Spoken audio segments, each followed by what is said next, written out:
Aw, animals. Going viral for all the wrong reasons. An aquarium's attempt to be witty on the web backfired spectacularly after their attempt at internet speak ended up being problematic. When the Monterey Bay Aquarium tweeted a photo of Abby, the sea otter, it came with a caption that started with, "Abby is a thick girl." It then went on to comment on her size by referencing a whole bunch of memes, the point of which was apparently to show just how big sea otters can be out of the water. Some people found the tweet amusing enough, but others didn't think it was cute, especially finding the use of the word thick offensive.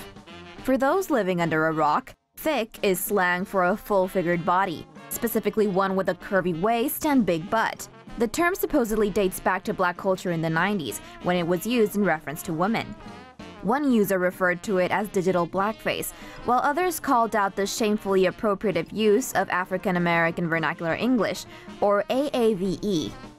A University of Washington professor also chimed in to say, "I'm certain that Monterey Aquarium didn't realize that they were basically comparing black women to animals by using AAV developed to talk about black women's bodies to describe an animal."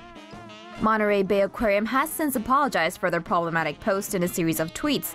And since we're in peak 2018 where you can't please anyone, some folks were in turn offended that an apology was necessary. Not sure what any of you feel, but we here at TomoNews think people should just chill and focus on the damn otter.